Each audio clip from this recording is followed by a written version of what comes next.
Cargo planes like this MD-11 will soon be transporting the most anticipated vaccine of the 21st century. Prior to the coronavirus, Lufthansa Cargo invested $5 million to upgrade its facility at Chicago O'Hare International Airport to handle a lot more pharmaceutical cargo, 200 tons a day to be exact. So when pharma companies began to develop the coronavirus vaccine, Lufthansa was in a fortuitous position. Vaccine manufacturers reached out to the company, which has just 19 planes in its cargo fleet, to help distribute millions of vaccines in record time. It's a product everyone on Earth needs as quickly as possible, but distributing the various vaccines to the entire world is going to be a massive undertaking. It will require solving huge logistical challenges. The different vaccines need to be kept at various cold temperatures, transported to isolated and hard-to-reach areas, and fit on different-sized planes. Nobody knows exactly what's going to happen with the vaccine. There was an estimation that we probably need approximately 8,000 freighter flights to globally distribute this vaccine. We don't have that many aircraft. Prior to the pandemic, 50% of all cargo shipments were transported on passenger aircraft, in the same luggage hold as our suitcases. But that all changed in March. Boom, now you have no passenger aircraft. So now everything is going on the freighters. That's David. He and his team took us behind the scenes at Lufthansa's cargo facility to see how it's preparing to move vaccines through this nearly 110,000 square foot terminal that runs around the clock. It's all done by a crew of over 200 highly qualified personnel who can load 2 freighter planes full of 112 tons of cargo every day. Through the facility, we could probably transport anywhere from 2 to 10 million vaccines every day. We do expect that once the vaccine is ready, that a lot of it will come through this facility. Not many cargo facilities have the massive cooling infrastructure required to handle large shipments of COVID vaccines. If you have a vaccine or something which got too high of a temperature or too cold of a temperature, it might not be good for the patient anymore.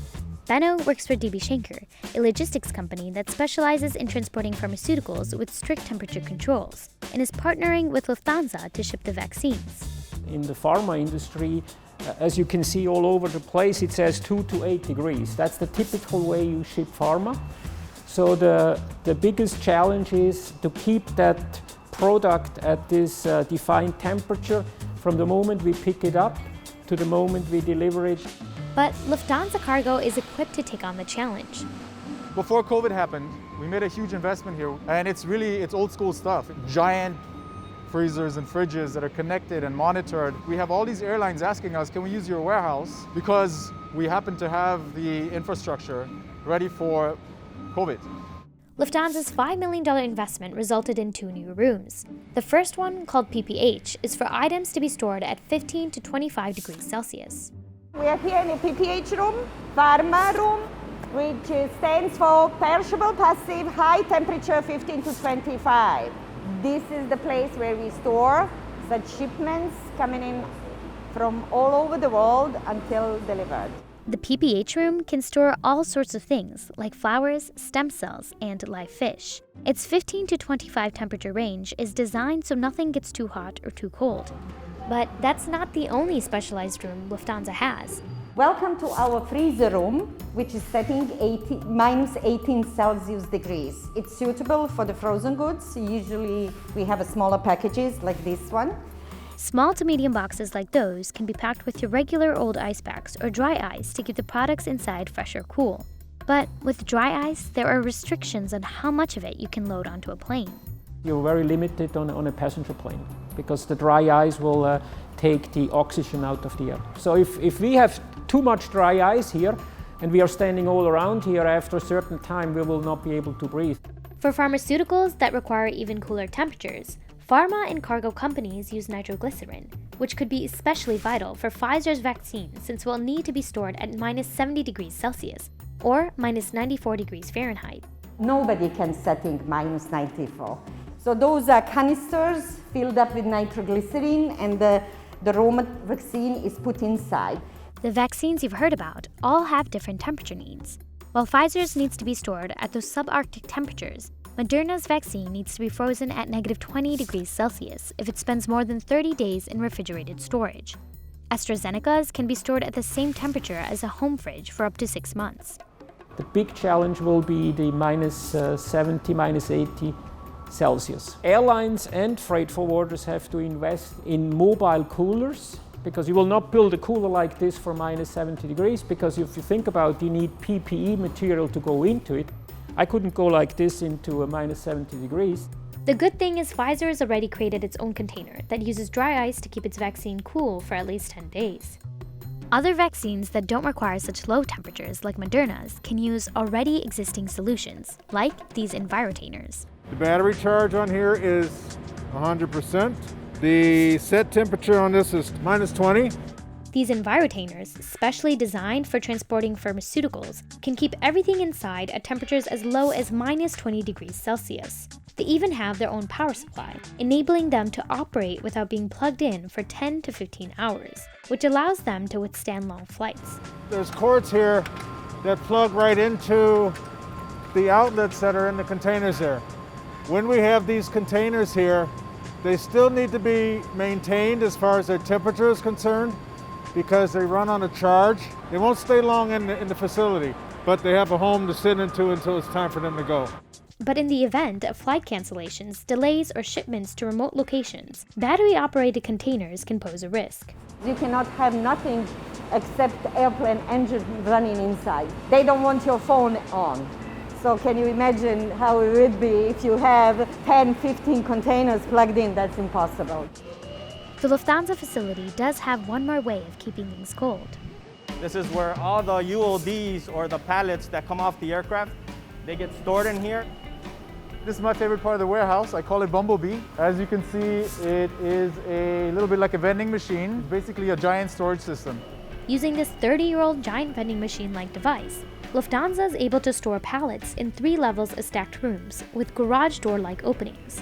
18 of the rooms are temperature controlled, and each can store 2 full pallets of pharmaceuticals. And the only thing that's been in this warehouse longer than this machine is this machine right here. Still running, running strong, no problem. When it's time to retrieve a shipment, an operator will have Bumblebee go right to the appropriate door, retrieve the pallet, and load it onto a transporter that will take it directly to the plane. Some of the pharma cargo may find its way onto pallets like this. Specially trained operations managers put these together based on weight and volume distribution, all while trying to maximize the space available on the plane. The more we maximize, the more extra we can take on the flight there. It's really it's a game.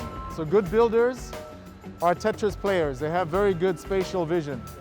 If a pallet like this is going on the MD-11, the plane we saw on our visit, it can't just be cube-shaped. The contour is built to the shape of the aircraft. So this is a main deck position. You want to maximize space, so that's why you see that curvature here.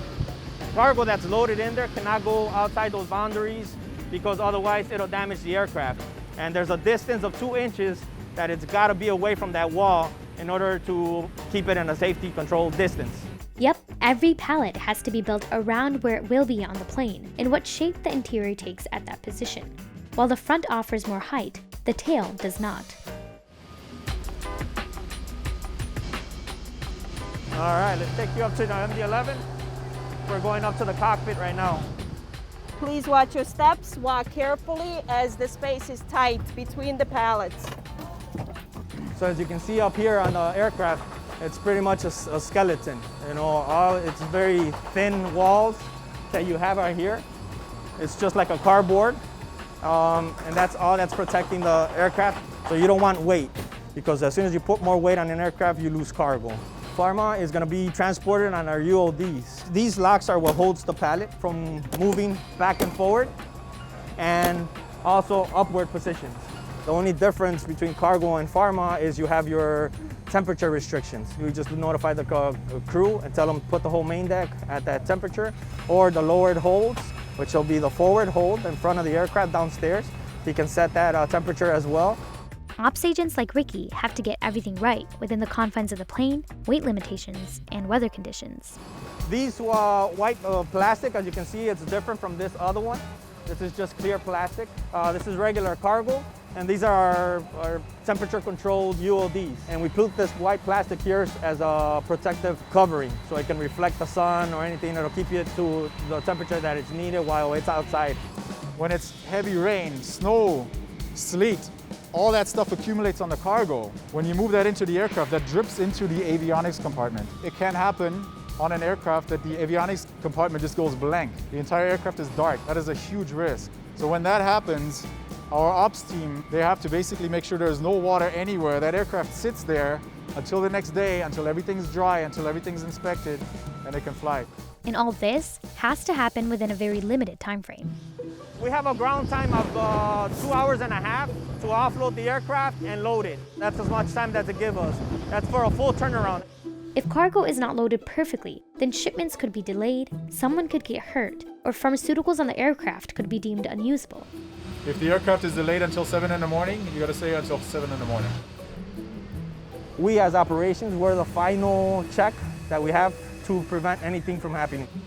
While Lufthansa has 9 777s that can carry 103,000 kilograms, its other cargo aircraft, the MD-11 seen here, can carry only 90% of that, or about 93,000 kilograms. And it was never meant to carry cargo in the first place. The MD-11 was originally built as a passenger aircraft. We converted ours to freighters. We have 3 MD-11s left in our fleet. We were supposed to no longer have them. They're old aircraft. They're very nice, very beautiful, but very old aircraft. They're also very difficult to manage from an operational point of view.